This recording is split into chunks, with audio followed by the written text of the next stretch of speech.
Hi, for those of you who don't know me, I'm Philip Holmes and welcome to my grandly titled Mosaic Studio. It's actually my conservatory in disguise.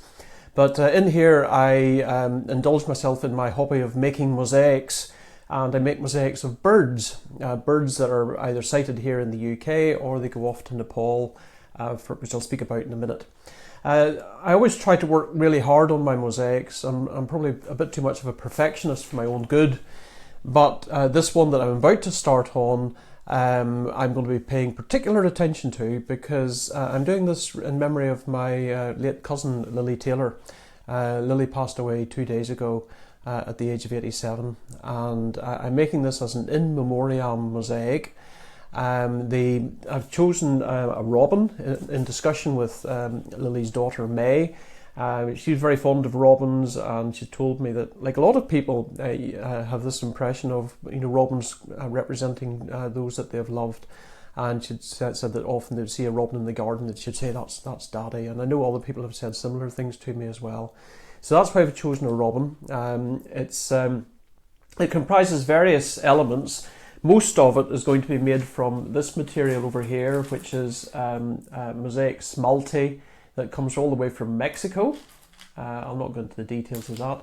There's some bits of glass that I'm using as well, and glass will go into certain elements like the legs, the beak, the eye, the wing. I'll talk about that in a moment.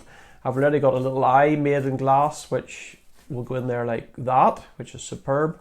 And over here earlier this morning I was working on some of these glass inserts. So this is the actual breast of the bird, which is a bit of a mishmash really. There's plain brown glass underneath that's in the shape of this orangey brown breast. Here I've got some dichroic glass that goes right on top, so it's kind of like making sandwiches if you like.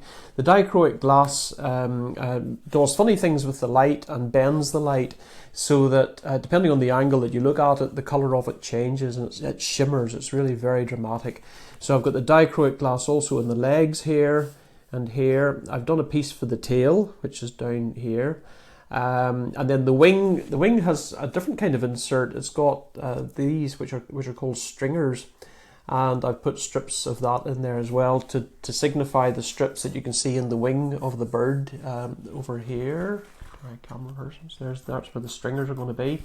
So again, eye, beak, wing, legs, tail. It goes into into my kiln, which is over behind me here. And with a lot of crossing of fingers, it has to be said, because how it emerges from the kiln is, well, certainly for an amateur like me, it's a bit of luck of the draw. But essentially I shut this down like that, switch that on. I have preset it so that it'll take about half an hour to heat up to about 800 degrees. It then holds that temperature for about 5 minutes, and then it cools down really slowly. And in that time, hopefully this will come out as some beautiful inserts that I can then put on the bird, there, and there, and then I'll be able to sort of kind of bricklaying around that with the smalty pieces. So that's where we are. It's just started. I feel really proud and honoured to do this in memory of Lily. I know she was a fine Christian lady. I know she's gone to a much better place.